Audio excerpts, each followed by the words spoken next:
Bonjour à tous, bonjour à toutes. Je suis ravie de vous retrouver pour cette quatrième semaine de teinture ensemble. Je suis toujours Bibounette, alias Marie dans la vraie vie. Sur les réseaux sociaux, vous pouvez me retrouver, c'est écrit en bas, hein, mais je vous le redis, sur Instagram sous Bibounette2309 et sur Ravelry sous Bibounette23. Je vous remercie encore une fois de l'accueil que vous apportez à mes vidéos, que vous faites à mes vidéos. J'en suis ravie, ça a l'air de vous plaire, donc je vous propose un quatrième épisode. Cette fois-ci, on va aujourd'hui faire ce qu'on appelle, dans le jargon des teigneuses, des speckles. Alors, je ne suis pas sûre que vous le voyez ici.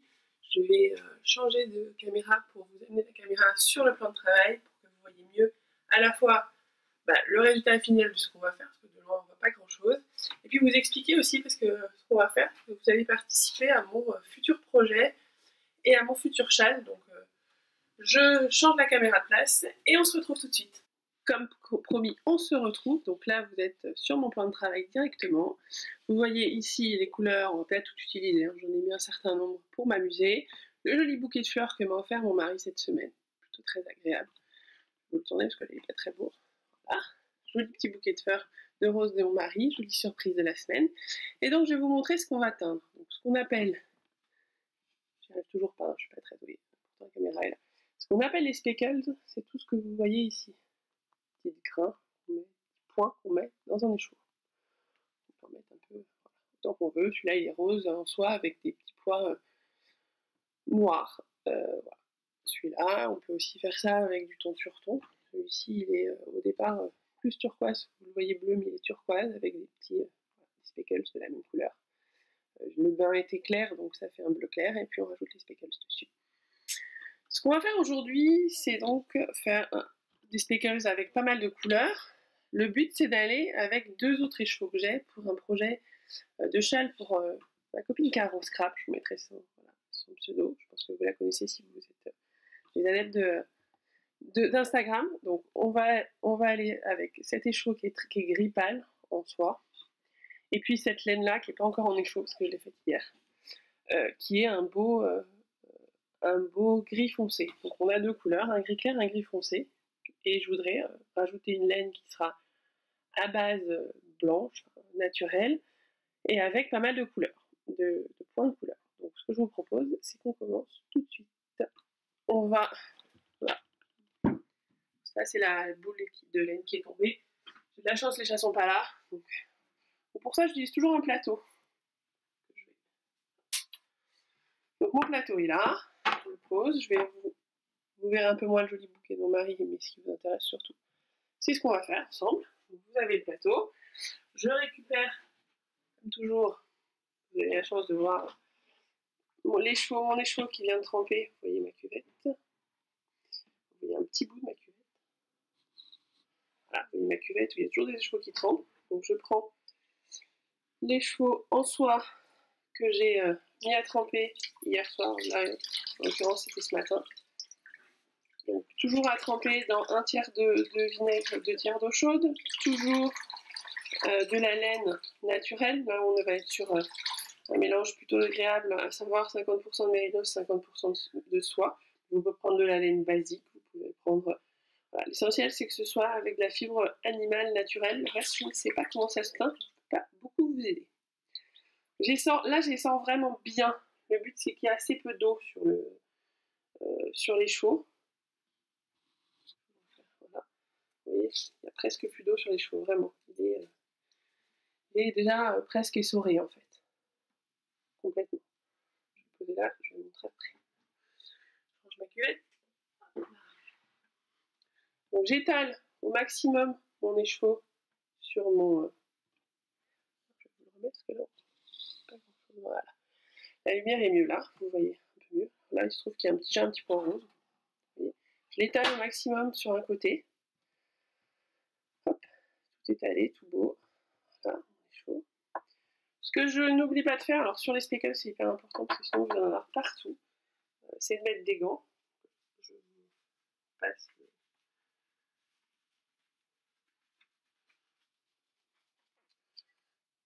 Voilà. Joli des gants. Non, j'ai horreur de ça, mais c'est une obligation, sinon je vais en avoir partout. Ça va être très désagréable.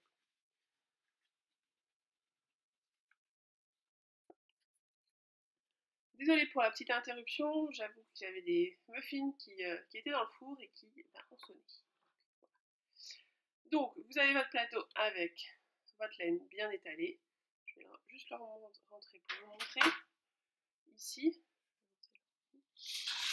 notre petite collection de teintures. Vous voyez ici, vous avez un certain nombre de couleurs. Il y a des marques Greener Shades et des marques de colorants alimentaires. Ça, c'est du Greener Shades, ça aussi, et là, c'est du colorant alimentaire. Donc, il y a du rose, du turquoise, du bleu, du rose rouge, du violet, du rose corail un peu. Là, ça doit être du noir, je crois. Non, du bleu marine, et ici un peu de brun. On va peut-être pas tout utiliser, mais voilà, j'ai sorti la collection complète pour voir ce qu'on va faire, suivant l'inspiration. Je reprends mon petit plateau. Alors, ce qu'il faut que je vous ai pas montré, le truc. Mes colorants, que vous avez ici, donc là c'est du brun, je les mets dans des salières. Là, vous voyez bien les trous, voilà. Ici, là, une salière, je sais pas où. Celle-là, je crois que je les ai achetées chez Casa. Salière ou poivrière, hein, on s'en fout, l'essentiel c'est qu'il y ait des trous au-dessus. Et c'est ça qui va me permettre de faire mes speckles. Donc là, je vais prendre, commençons par du turquoise. Et puis, je vais, alors tout doucement, voilà, le but c'est là, sur celui-là, là c'est la douceur. Je vais en saupoudrer, voilà, très légèrement, mes cheveux. Si vous voyez déjà, voilà, vous voyez apparaître les premiers speckles. Le fait d'avoir un écheveau très très essoré fait que le pigment ne va pas dégorger dans l'eau, va rester en point comme il vient d'être fait. Là j'ai mis un peu de bleu, amusons-nous, hein. On va mettre un peu de rose. On va rester dans les couleurs qui sont un peu les miennes quand même. Hop. Ça aussi, ce que je ferai, c'est mettre très très peu. Voilà. Voilà. Donc, ça se voit à peine. J'en ai mis très très peu. Je vais vous montrer ici. Et je vais continuer comme ça avec différentes couleurs que j'ai envie de mettre sur cet écheveau. En essayant de laisser des blancs, mais pas trop. Là, on est sur du rouge un peu, du rose un peu rouge. Voilà. J'avais envie d'un peu de brun. Donc, hop, on y va. Vous voyez tomber.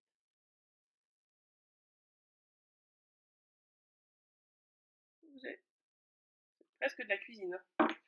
Et en même temps, les muffins au chocolat qui viennent de cuire, je suis pas très loin du truc. Voilà mon écheveau tel qu'il est aujourd'hui. Vous voyez bien, vous voyez plus le bleu, mais il y a bien du rouge, du brun qui est en train de se mettre.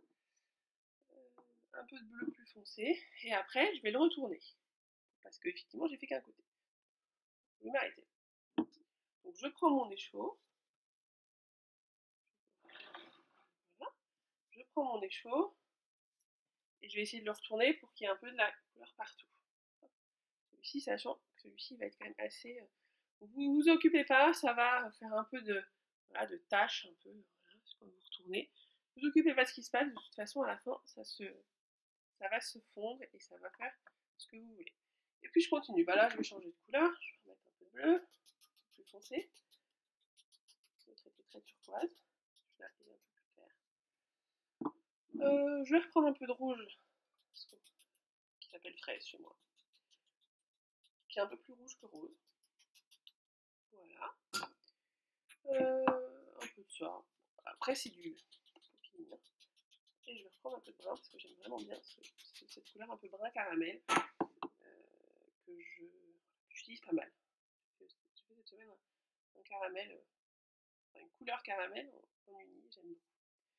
Voilà. Faites attention là où il y a des nœuds, essayez d'en rajouter un peu plus parce que c'est souvent là où il y a des nœuds. Pardon. Là où vous avez mis là où il y a des petits bouts de fil pour tenir. Voilà.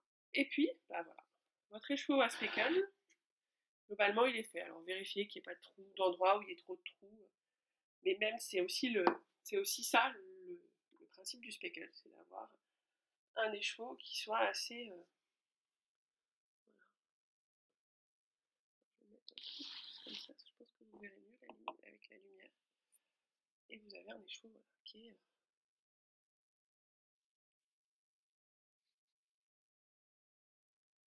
qui a des points un peu partout de toutes les couleurs.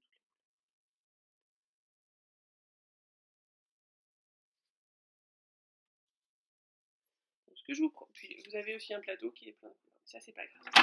Donc ce que vous faites, là vous pouvez poser, au pire il y a des, vous voyez ce morceau, je vais vous montrer des couleurs, des morceaux où il y en avait peu de couleurs, vous avez aussi des morceaux où il y a pas mal de couleurs, là on a un gros point de rose. Voilà, le film alimentaire a été retrouvé, il est là, donc je vais vous montrer comment je fais, encore pour tout bêtement, hein.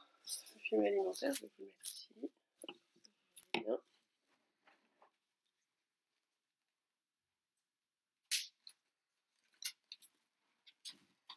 Voilà, vous avez votre film alimentaire, vous prenez votre petit écheveau tout coloré, vous voyez, avec le fait que ça rend, je sais pas, vous n'allez pas voir.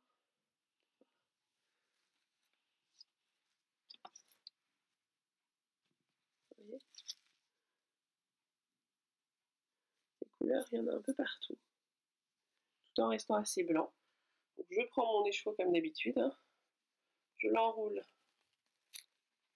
dans du papier film. Hop.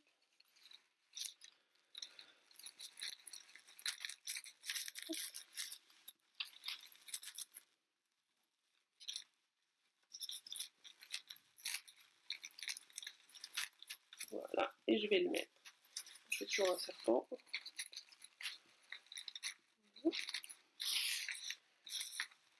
Voilà le serpent.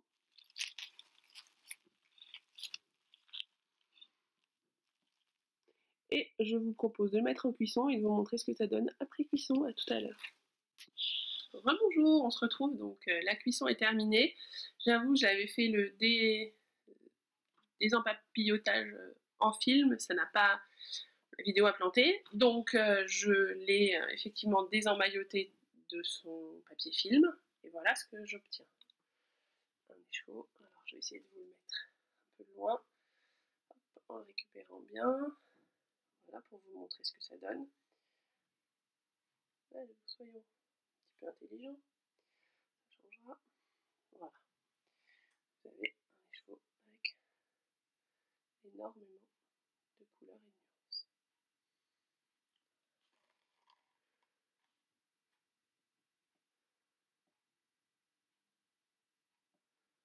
Voilà, je vous le retourne. Et les splashes de bleu, on voit bien là, le gros splash de bleu, du brun, du rouge, du rose, toutes les couleurs. Voilà, donc vous pouvez voir que mes mains sont un petit peu colorées, pas trop, mais ça va.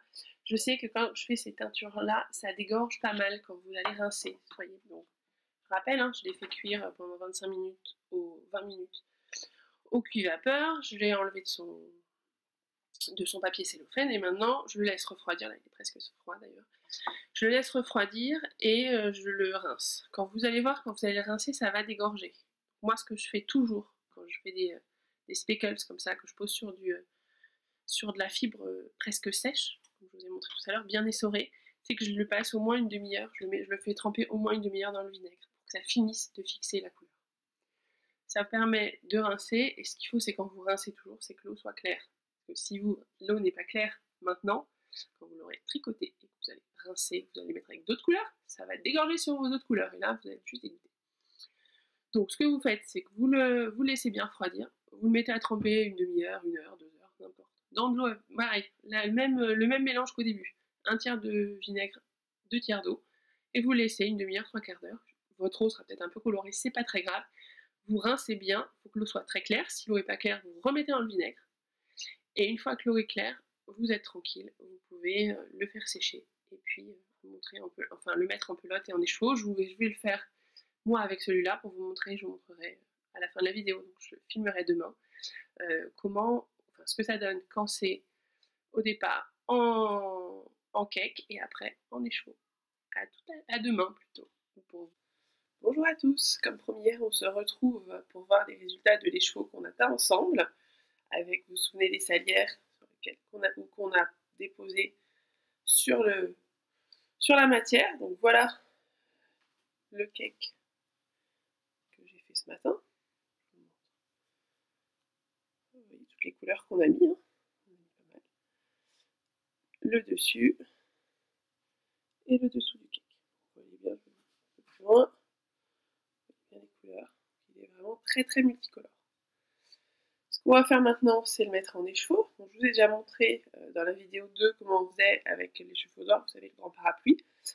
Je vais juste passer, on prend un tout petit peu plus large pour que ce soit plus simple. Je pose par terre, ou sur une chaise, sur ce que vous voulez, mon fil, et je prends ce qu'on appelle un nidi-nodi. Voilà, ce petit objet là, fait par le mari d'une copine, le mari de Céline. Et puis, c'est avec ça qu'on va faire un écheveau. L'intérêt, c'est que comme il est fixe, la taille de l'écheveau va toujours être la même et on va avoir un joli écheveau. Alors pour ça, au départ, ça prend un peu, vous allez voir, c'est un peu de la gymnastique. Donc, on pose le fil, je vais le faire un peu plus près, voilà, d'un côté. On le fait passer de l'autre côté. Vous verrez quand il y aura plus de fil. Je vais vous faire un. Et voilà, je vais vous montrer déjà avec deux. On passe le fil, donc vous voyez, vous avez le fil qui est bien passé des deux côtés, qui revient ici et qui est ici. Je vais vous le faire comme la dernière fois en accéléré. On se retrouve après, comme ça vous verrez plus facilement comment ça fonctionne. Je vous fais les 2-3 premiers. On passe d'un côté, on passe de l'autre, on repasse, etc. On enroule. Hop là. On tend un peu. Toujours. Ça reste bien tendu. Et puis, les petits bras fonctionnent jusqu'à ce que j'ai un écheveau. Donc on se retrouve, je vous le mets en accéléré, on se retrouve quand l'écheveau est fini. Je vous montrerai ce que ça donne.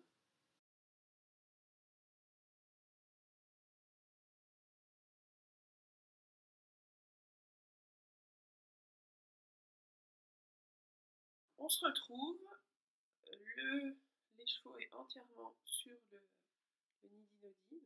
Pour vous montrer comment je finis, je vais encore couper ma tête, mais il n'y a aucun souci, au contraire. Donc voilà, il est fini. Vous voyez, la fin de l'écheveau est ici. Le début de l'écheveau est ici. Et en fait, je vais juste attacher le début et la fin de l'écheveau. Là, il se trouve qu'ils sont à peu près au même endroit, donc je vais les attacher ensemble. S'ils ne sont pas au même endroit, je fais deux petites attaches, donc exactement comme ce que je faisais sur les autres écheveaux. Je prends un fil qui était prêt, qui n'est plus. Je prends un petit fil, alors moi je prends toujours un petit fil d'acrylique comme ça. Je sais bien que c'est pas le fil de ma laine. Il y a quand on achète des écheveaux dans le commerce, il y a un peu de tout. Soit c'est fait avec la même laine, soit c'est fait sans la même laine. Et je fais donc toujours mon 8 qui permet de bien maintenir mon écheveau en place. Hop. Vous avez un petit 8 ici. Et après, je prends les deux petits bouts que j'avais tout à l'heure et je les rattache au fil que je viens de, au petit nœud que je viens de faire. Moi je fais toujours un nœud classique, rien de très original. Là, vous faites ce que vous voulez. Objectivement, on s'en fiche un peu.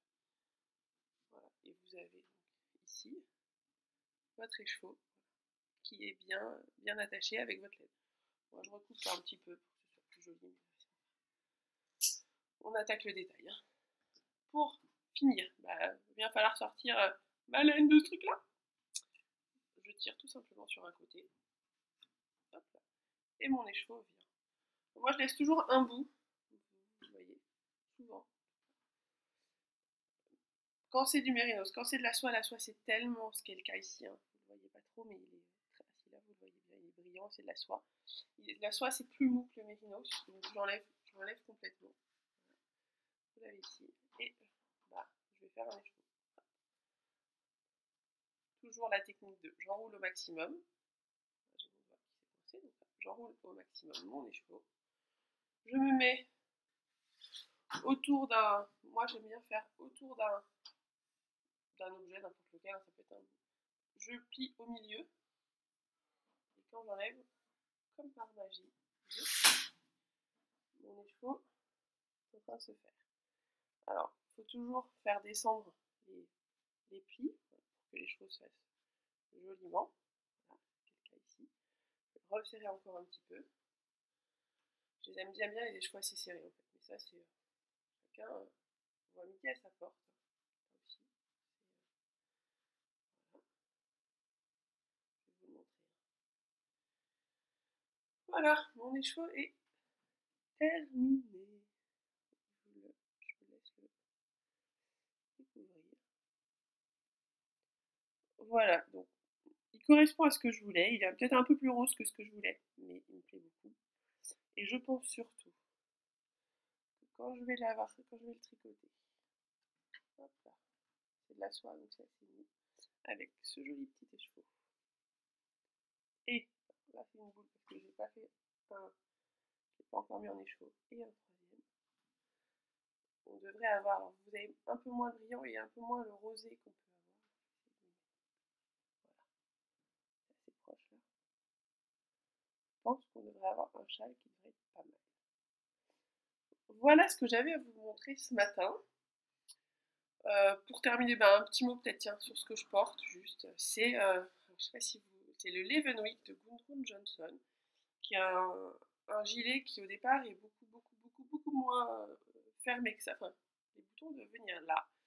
Il se trouve que à la fois moi et ma copine Laurence, alias Lolacha, coucou Laurence, on l'a fait toutes les deux dans la taille qu'on utilise d'habitude et il est 10 fois trop grand. Donc j'avoue quand je l'ai fini, je dis à mon mari je le remets en plot, il est trop grand, c'est pas possible, je le garde pas. Mon mari m'a dit non mais la laine est très belle, c'est de la laine, la bien aimée. Vas-y, mets les boutons plus loin, tu devrais pouvoir le mettre. Donc depuis, je l'ai avec les boutons très loin. Je le mets de temps en temps. Mais j'avoue qu'en ce moment, avec les petits airs frais qu'il peut y avoir, il est bien agréable. Donc si vous le faites un jour, si vous avez envie de le faire, ce que je comprends parce qu'il est vraiment hyper beau, hyper agréable à faire, faites-le une taille en dessous, ce que vous faites d'habitude. Vous aurez un peu moins ce désagrément. Voilà, cette fois-ci, j'ai tout dit ce que j'avais à dire. La dernière chose, c'est qu'on ne se reverra pas avant, je pense, 3 semaines. Je vous ramènerai d'autres choses, puisque, comme vous savez, je pars avec les copines au Festival de laine de Rhinebeck, à côté de New York. Donc, ça nous dure. On y est le week-end prochain, elle revient juste pour le week-end d'après. Je suis pas sûre d'avoir vraiment le courage de teindre. Donc, on se retrouve fin octobre, je pense, avec plein d'autres petites techniques. J'ai encore quelques idées, mais dans quelques vidéos, on aura fini, on aura fait le tour. Voilà, écoutez, encore une fois, bon dimanche, et puis à bientôt.